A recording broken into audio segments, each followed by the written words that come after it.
So in this segment, we're going to be talking about Mike Lynch, the I think he's the union leader of RMT, absolutely speed running the journalists, the politicians, and the people of the United Kingdom. I mean, he's just inflicting multiple fatalities on people. I've just never seen a guy speed run the media like this in any way. He's over the last 2-3 weeks, he's been on like so many different TV shows and absolutely just pantsing people. It's just so embarrassing. So this is him versus Robert Jenrick. The modernisation programme and its merits or otherwise.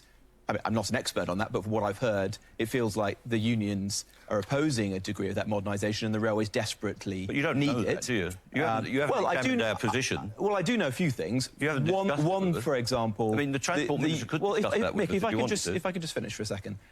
You've lost 20% of the passengers on the railway since COVID. I haven't lost them. That's not the fault of you and the industrial chain. But we need to encourage those people. Trains all through that period. We need to encourage those people back. The worst way in which you can do that is by alienating your customers, by going on strike and making their lives much more difficult. The worst way you could do.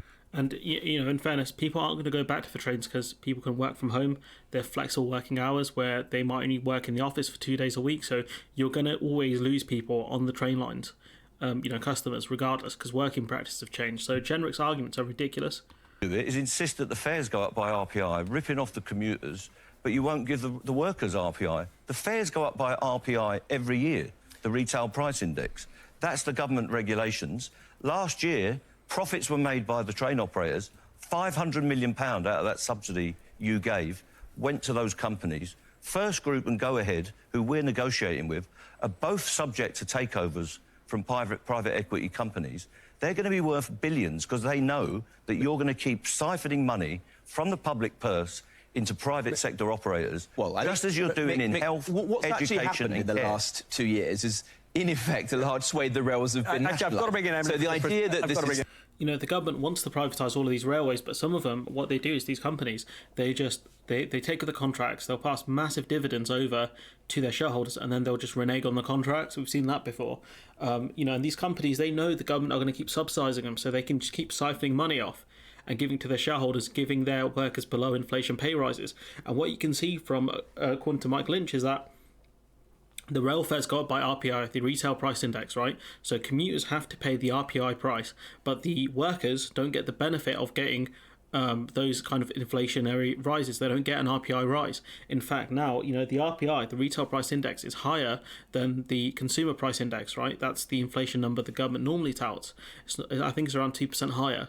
So, what the RMT union are asking for is a 7% pay rise, which is lower than the consumer price index inflation rate and way lower than the RPI, what the train fares would actually be getting. So, he's just absolutely pants Jenrick by talking about the fact that the rail companies are making money. They're getting above inflation pay rises, above consumer price index pay rises, or, rates. They can charge those sorts of rates, right?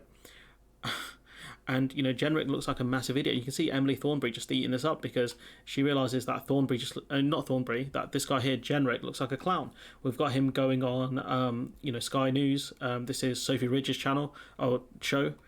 This is pretty good. Inflation, which is, the very thing that everyone's really concerned about. The Bank of England Governor, Andrew Bailey, calling for pay restraint because it could... Well, his pay restraint, he's on £600,000 a year, as is the Chief of Network Rail. There are railway bosses taking home millions of pounds every year.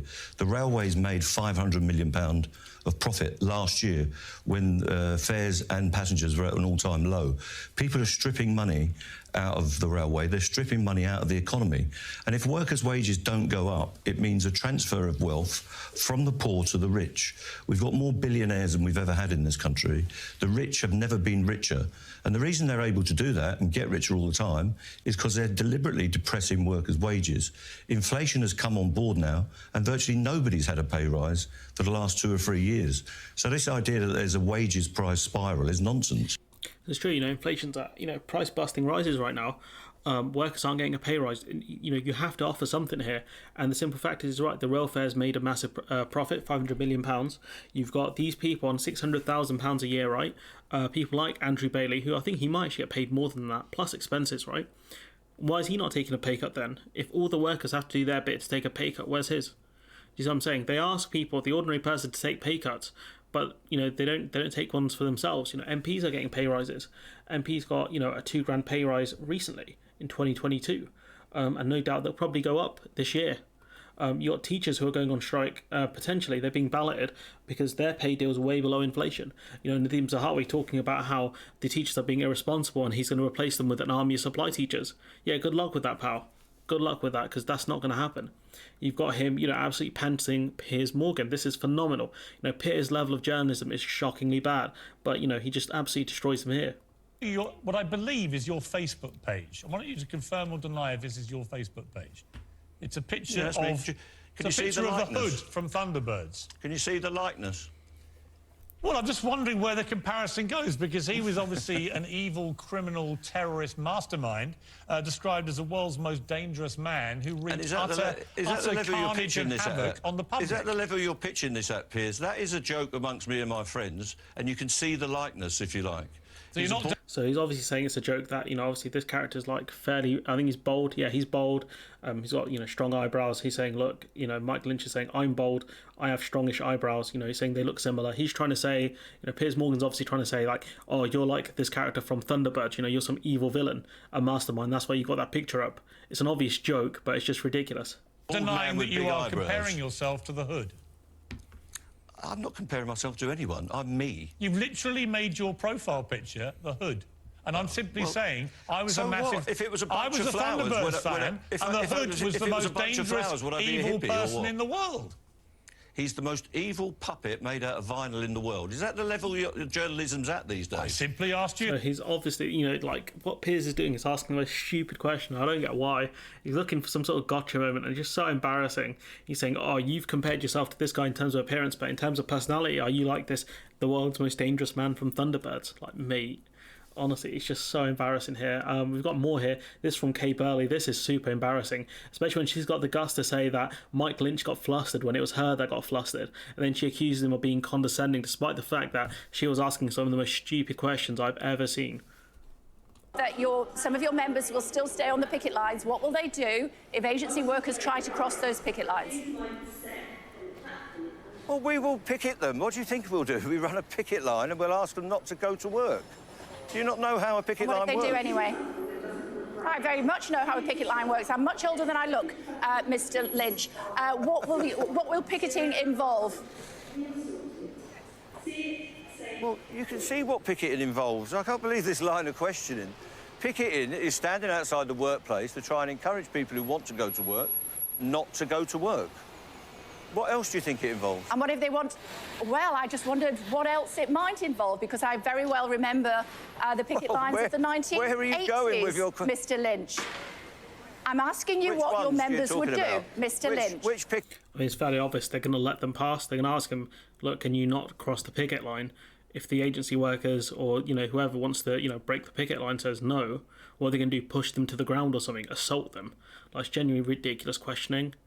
From Kay Burley. There was one more, actually, there was two more I want to talk about. There's this one here, this absolutely dumb statement from this lady. Do you think the RMT is taking the wrong approach?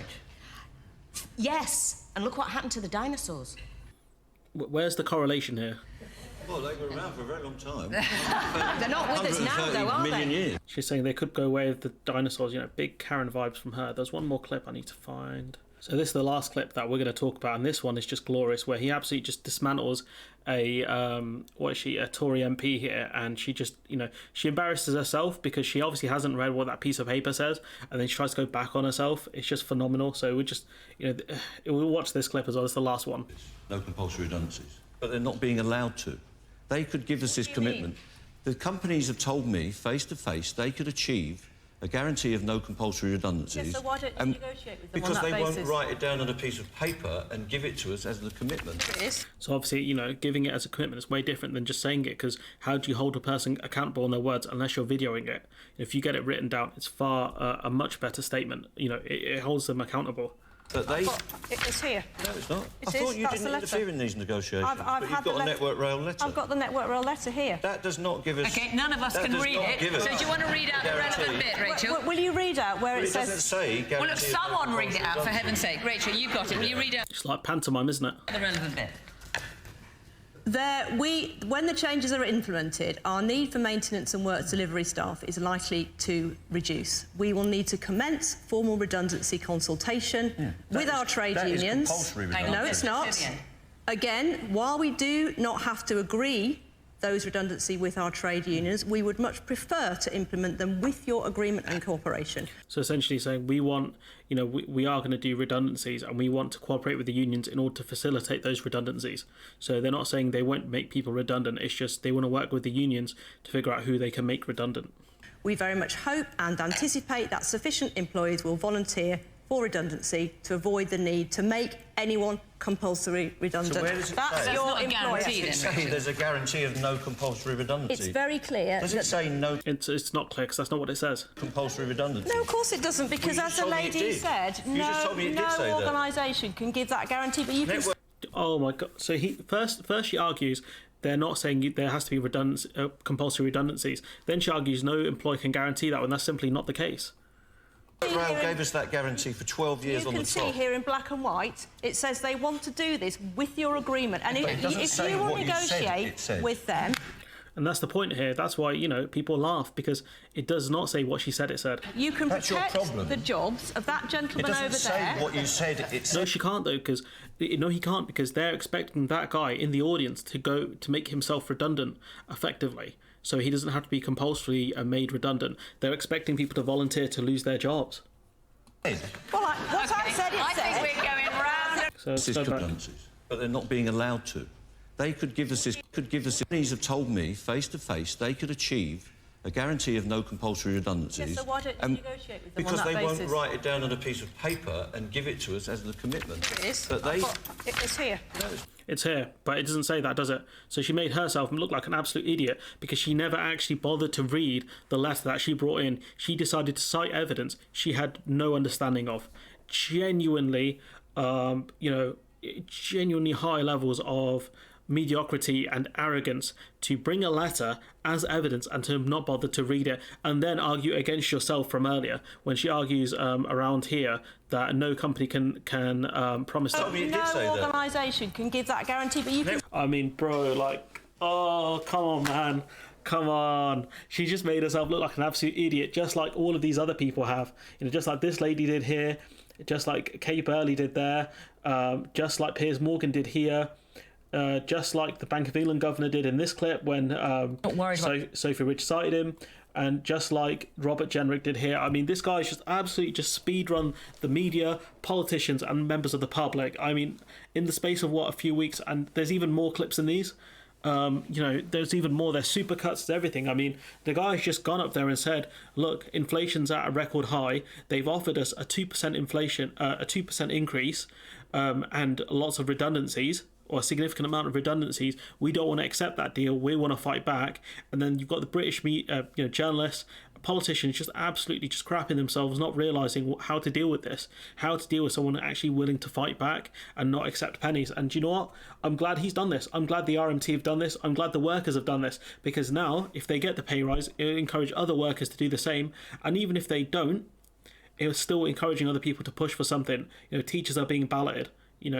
So many different industries now, they're pushing for strikes. They're pushing for industrial action in order to get some sort of pay rise, because what they're being offered is ridiculously bad. We clapped, nurses and other essential workers, but when it comes to giving them a pay rise, nah. Inflation's at 11%. Industry bosses are making away with dividends and profits, and people aren't getting a pay rise. It's the simple truth of it is workers are being exploited by capitalism as always, and this government are allowing it to happen. This government could do more things like windfall taxes. This government could do more to help the ordinary worker, but it's choosing not to. Surprise, surprise, the Tory government. But honestly, what Mick Lynch is doing is phenomenal, and I hope he carries on doing it. I hope the RMT workers get the pay rise that they deserve. Because at the moment, inflation is nearing double digits. Some places put the figures at 11%, and the only thing they're asking for is a 7% pay rise. That's it. And I think they might even compromise on 5%. I don't know yet. I'm not privy to negotiations, but I wouldn't be surprised if they compromise on a slightly lower figure with no redundancies. But it's just wild that government ministers continue to lie here and just absolutely just keep getting away with it. But look, shouts out to Mick Lynch. Shouts out to the RMT. Let me know what you think in the comments below. Like, comment, share, subscribe, support the channel on Patreon if you can, and hopefully I'll see you in the next one.